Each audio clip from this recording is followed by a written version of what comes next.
Hello, thank you for joining the video for the Sonoma County Alliance General Membership Meeting Zoom that we had today on May 6th with over 259 participants, which is terrific. Thank you so much. There was a hosting error on my part, and the video did not begin till approximately 8:25, and we caught Carissa Cruz in the middle of her presentation, and we missed our portions of the meeting with Assemblymember Jim Wood and Supervisor Linda Hopkins. So we certainly apologize for that. We did get the bulk of Carissa's presentation, and the video will have the complete recap from David Guin and Tennis Wick, which was also very informative. Thank you all for joining us and giving us your time and your support for the Sonoma County Alliance. So I'm sure all of you, since we're mostly working from home, are spending more time on Instagram and on Facebook. And so you've probably seen all the memes of different drinking and how much we're all drinking right now. You've probably shared a picture of a great bottle of wine you're having with some dinner you're cooking, or maybe your latest quarantine cocktail. So I want to share some data. This is US data. It's from Nielsen, and it's for the week ending April 25th. So data we get, and just for some comparisons. So when they look at, they call it off-premise. Off-premise means data of what's bought at retail. So this is obviously our restaurants are shut down across the country. That's impacted our wine business tremendously, but what you buy at retail. Overall, there's been a 16% gain in consumer goods bought at retail. So just perspective. So I'm sure a bulk of that is our toilet paper and all the funny memes you see on that, but just consumer goods overall. Since the pandemic started, that's like March 7th, there's actually been an increase of about 31% of spirits sales in the US. So you can imagine. So people are buying 16% toilet paper, but spirits are up 31%. Wine is actually up 27% as a category. So in theory, you all are saying, yep, I know, I'm drinking, I'm doing my part, I'm supporting. And I think certainly in Sonoma County, we're really fortunate. We have so many great wineries in our backyard that we can support, even some local distilleries and others. But unfortunately, the picture and the story doesn't stop there. When you really look at, well, who benefits from those sales increases, it's the larger wineries that have been in that distribution channel. And it's really hard for small wineries to be a part of distribution. So, right, to get their wine into the stores that are out on the East Coast or down south. And so, unfortunately, when you look at the makeup of our Sonoma County wineries and ag, it's small business, I call them micro growers and micro wineries, that are really being impacted because they have been really shut out of what is the current distribution channel for how people are buying. So again, we're lucky because we get to buy, we get to, drive around the county and do our curbside pickups, but that obviously isn't the case. And so I would say, although, we're seeing, and you would believe, wine sales up across the US, absolutely. But for our small growers and vintners, we're really seeing that impact. And it's starting to trickle down. In early days of conversation with our supervisors on the impact to agriculture and our wine grapes, we're fairly confident that we wouldn't see much of that impact this year, that it would probably be a full year before we saw that. So the 21 harvest, just given the nature of our contracts between our farmers and our vintners. However, we're already starting to see the impact of our wineries not being able to afford to make the wine this year, lowering their production levels and going back to our farmers and renegotiating or canceling those contracts. So although ag has been a central business, that doesn't mean necessarily the outcome for what that looks like economically for both our farmers and for our vintners is not as, I think, rosy. So I guess the moral of the story is to continue to keep drinking local wine. And if you need help on figuring out how to get it, I can certainly do that. You can message me or reach out. And then I would just end with kind of how our business has shifted. Certainly we've been doing a lot of updates to our growers in terms of how do we, giving them new safety protocols, again, getting the masks out, asking if they have other PPE protective equipment needs that we can support in bulk buying and working through that. But like many businesses, we're looking ahead. We're a business driven on being able to welcome people to Sonoma County, sharing our vineyards, sharing our local food, sharing our growers and our family stories. And that has really shifted. So I think, moving forward, even as we write our fiscal plan, there's, 3 iterations of it. Can you do events? Can you not do events? Can we have people here? Can we travel and share our story other places? So I think there's a lot that remains to be seen. So we're really kind of doing a lot of scenario planning right now, like many folks out there, and seeing what's ahead. So I think I'll just stop there. I'm happy to answer any questions now or at the end. And again, drink local. We're so lucky that we get to be in beautiful scenery and explore our vineyards and live in Sonoma County. So I just reiterate that. It's great. It's great to live in Sonoma County. Great. Thanks, Carissa. And I think what we'll do is take questions at the end for Carissa here. Yep. The next two gentlemen that we have on our agenda, I can't say enough about. And very selfishly, I've got to say, for my industry, we are incredibly grateful that these two gentlemen have been in the place and in their positions over the last 3 years as we have gone through fires and floods and now a pandemic. They have helped their departments behave nimbly. They have been they're probably some of the best I've seen in terms of two directors coordinating with each other in terms of activities, particularly through the fires, in terms of setting up programs together and keeping the city and the county open for business from the standpoint of construction. So the first of the two I want to introduce is David Guin. He's Santa Rosa's assistant city manager, as well as in 2015, he took over director of planning and economic development. And David's going to share with us a little bit this morning in terms of how we're keeping our planning departments open. Those that have been following it, recently Santa Rosa was able to move into an electronic format and move beyond just essential business in terms of construction. So David, thank you very much for joining us this morning, and I'm hoping you can give us insight in terms of that journey as well as what's next on the horizon. Yeah, thank you. Appreciate it, and glad to be here as part of this group. And honored to talk with Tennis here. I'll start real kind of big picture. We've got from the recovery side, we've got 3 task forces that we're currently working on with external facing that's affecting a lot of you in the room. The first one is our homeless task force that's working on immediate, interim, and long-term issues. So you're probably well aware, that's a whole nother presentation, but just real quickly on the intermediate, we're working with hand washing stations, portalettes, trash pickups, try to deal with what's immediately going on in our community. In the interim side, we're working on creating a social distancing site that should be rolled out this week. We also are working with hotels to place people, our vulnerable population. Long term, we're working on expansion of our shelter capacity. That's the ultimate goal, is to expand the capacity we have in our community for shelter space. So that's happening at the same time. So all 3 of those are going full speed ahead. We're using this time to try to move those projects forward. The other task force that would be of interest to this group is our community input and inclusion task force. And one of the things we're doing with that task force is working with our nonprofit agencies to understand what's going on out there, where are the gaps, where can we as local government help fill those gaps and support our nonprofit agencies. And what's different this time around is in the fires, we saw donations come in from the region, state, country, all around the world to help our nonprofits. The problem now is that everyone in the world is going through the exact same thing. So those resources have dwindled pretty dramatically. So the resources needed to try to accomplish what we need to is pretty small. So one of the things that we found right off the bat was rental assistance has become one of the biggest issues, both from the standpoint of our community, losing their homes, people that have lost jobs. From economic recovery standpoint, it's critical. So we're in the process of creating a rental assistance program that's going to have about $600,000 to put towards that.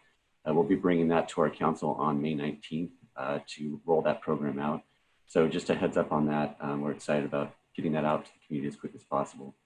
And then we have an economic recovery task force. So we're working with the EDB, SHEBA, the county, the chambers, our small businesses, identifying what they need, a lot of PPE stuff as small businesses get back up, signage, how can we help potentially buy things in bulk to help those businesses get started. We're also working on bringing an item on May 19th to the council to put a pause on the acceleration of the minimum wage for a few months, just to make sure that businesses have the standing to get up and running. Not to divert from the intent of what the council tried to put in place, but to acknowledge the situation we're in. We're recommending we pause our TOT collection and allow hotels to send those in at a later date. And we're also, as the supervisor mentioned, we're looking at our sidewalks and streets to allow businesses to spill out onto the streets so we can allow help with social distancing. So, for example, 4th Street could be blocked off potentially and used for tables and other things for people to interact and businesses to go out onto the street so we can have that space to operate.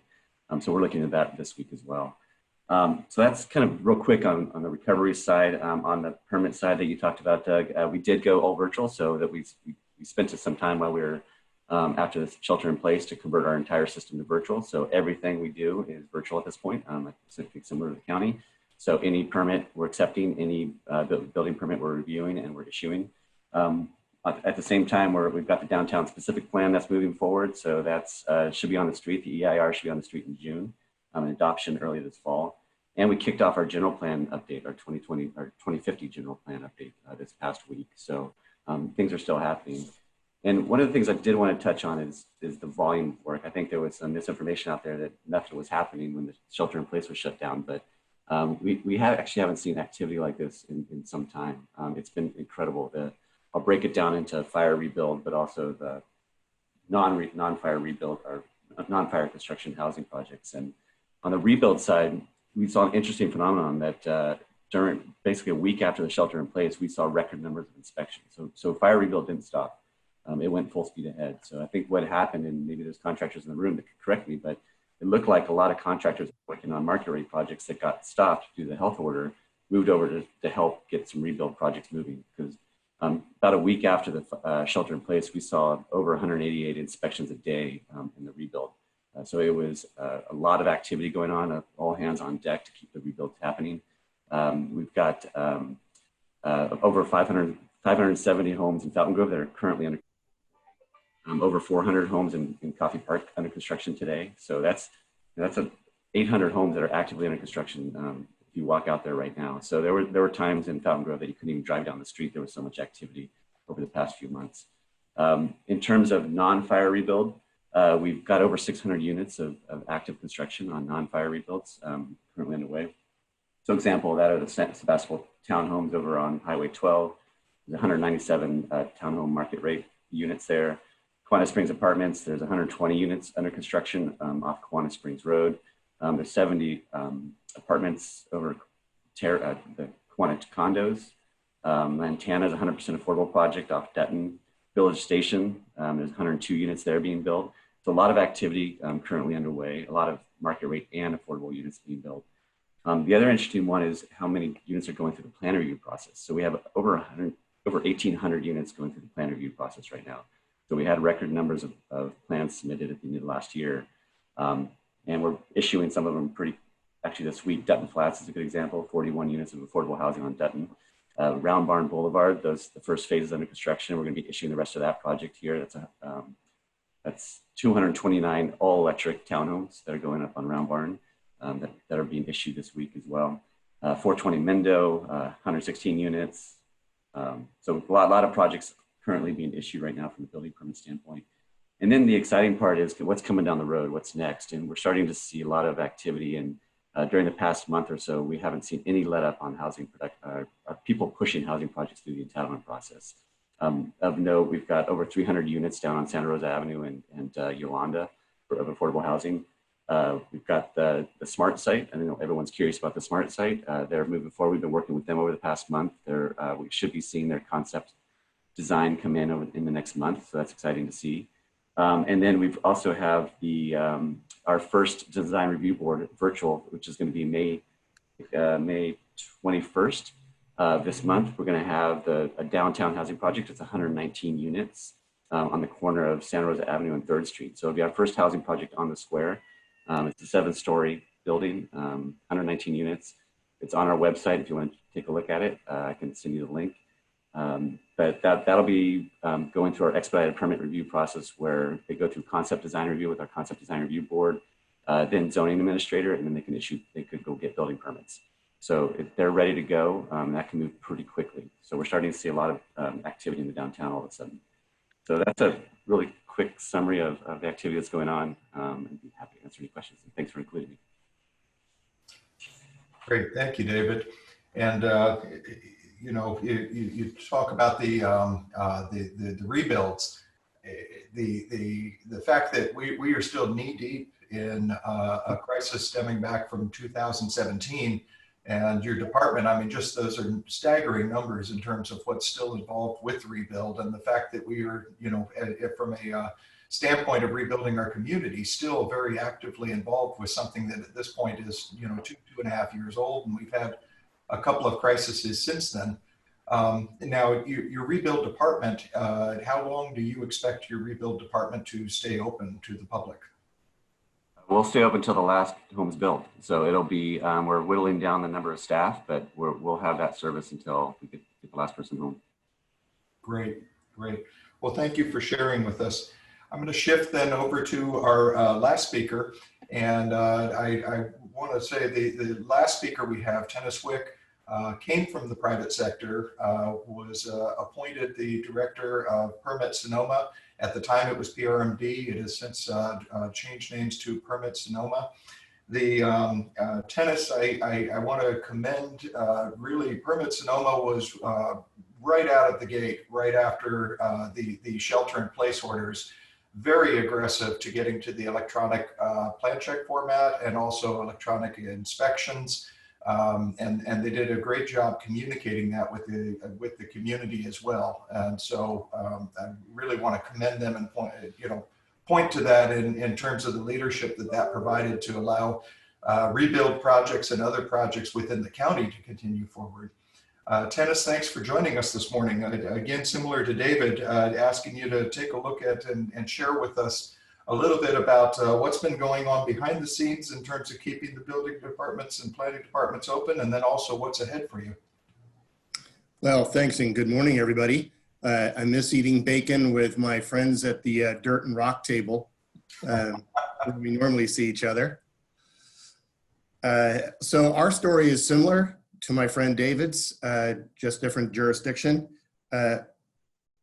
And thanks for the recognition of our staff, who are 158 people working at home, 7 of us here in the office.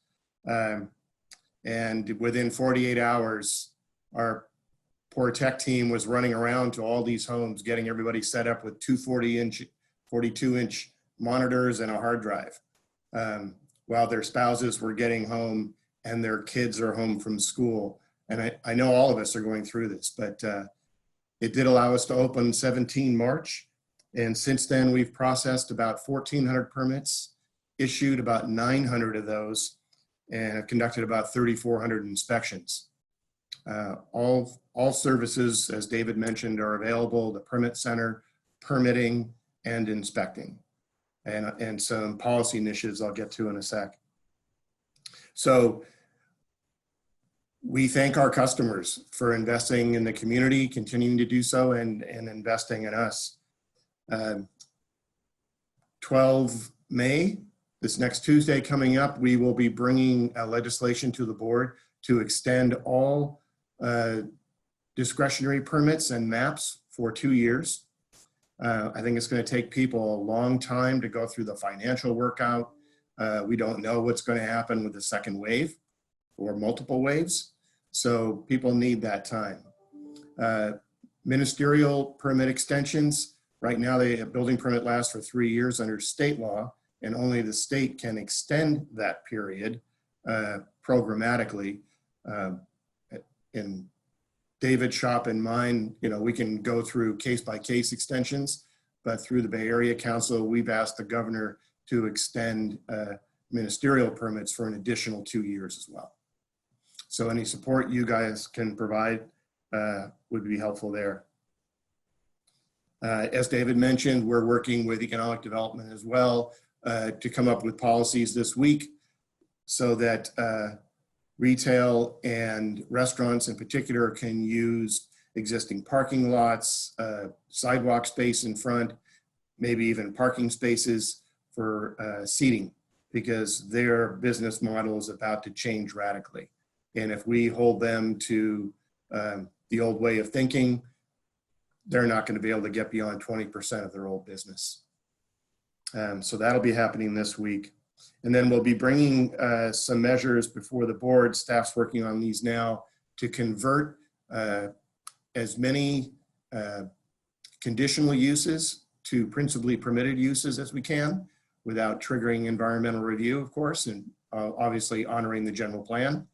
But we want to look at some elements, for instance, in ag processing, where we can provide assistance to our ag partners. And we certainly experienced our food network tested in this pandemic. And we realize that there are things we really need to do better local sourcing. And that's going to mean offering some regulatory relief to our ag partners. So we'll continue to work on that. And then, as David mentioned, there's our regular work that we need to accelerate. We have an environmental impact report being done on multiple housing sites that will hopefully free those sites for additional units. That's going through the process now, it's being written. And then we have 3 specific plans at the airport, in the Springs, and at Sonoma Developmental Center. Those will all help accommodate new construction. And then we have a certification of the local coastal program that's long overdue and coming up. So business has continued at a pace that I just didn't expect, but I'm gratified to see. Gives me hope in the economy. Happy to answer any questions.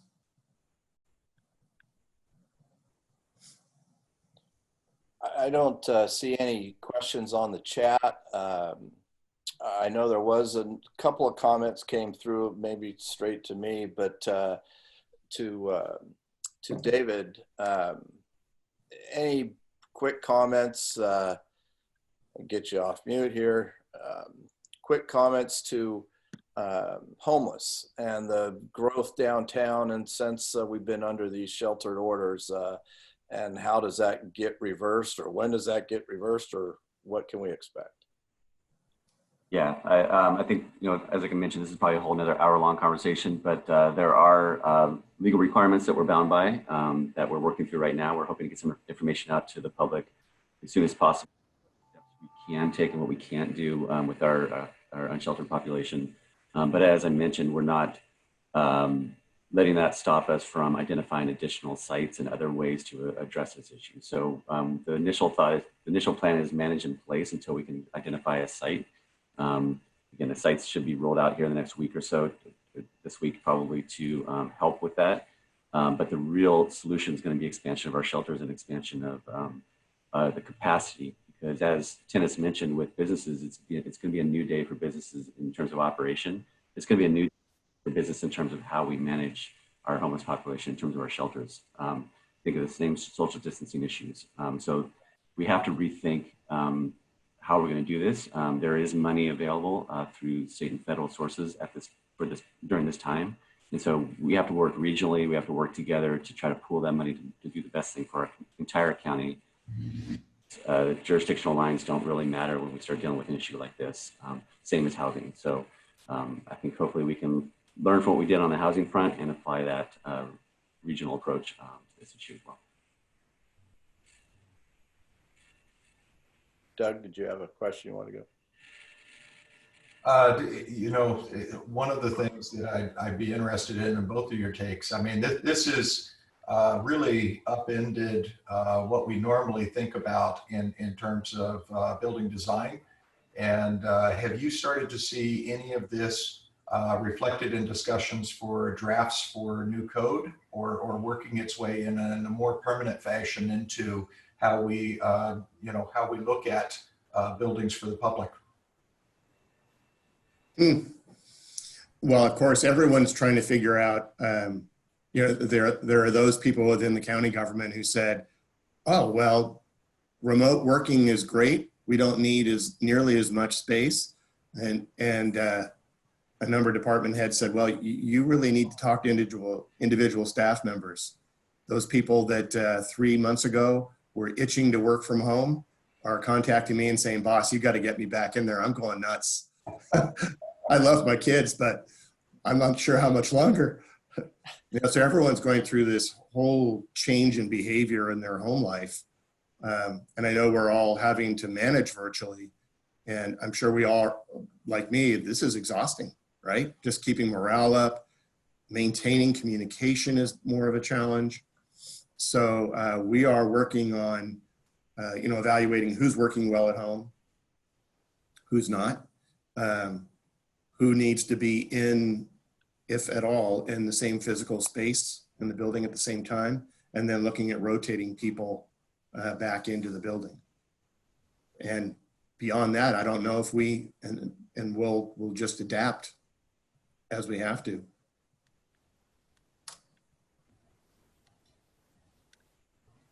I'll just add to that. I think one of the things we're learning, just like we did through the fires, is we're probably going to have temporary policies in place. We're trying new things. We're trying different approaches, both on the construction side, the building side, how things are laid out.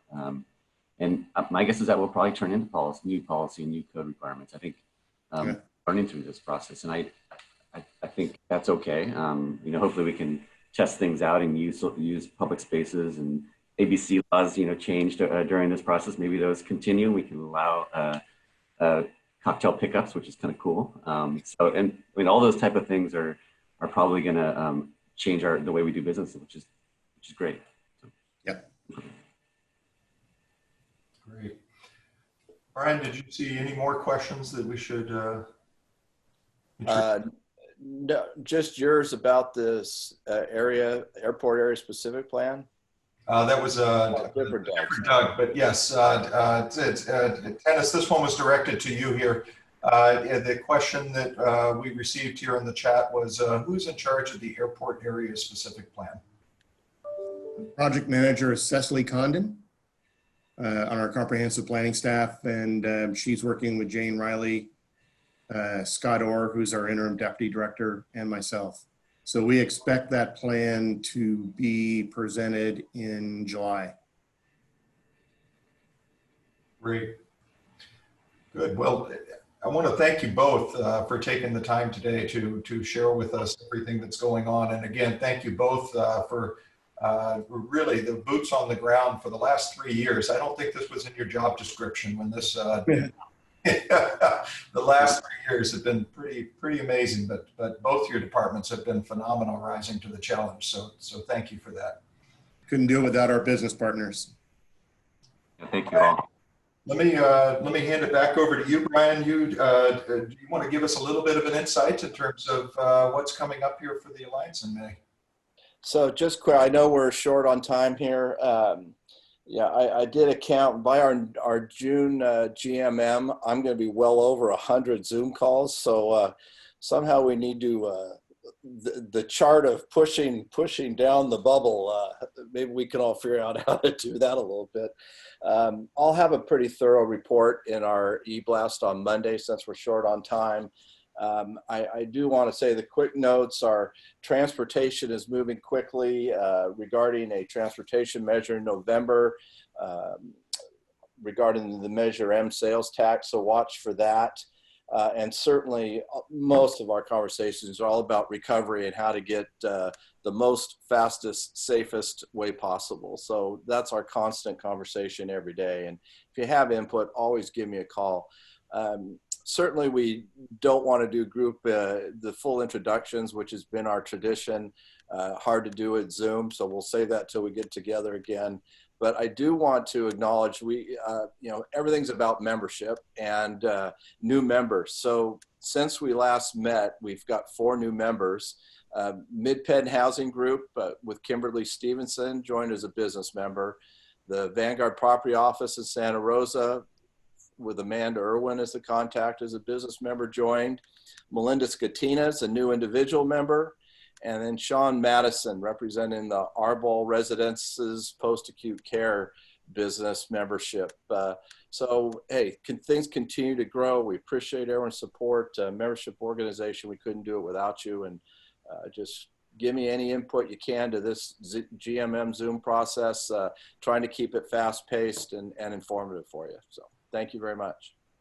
Yeah, thanks, Brian. And I will say to the membership too, I mean, as with most membership organizations right now that are struggling to maintain their members and keep valuable information coming to their members, we hope you are finding these valuable.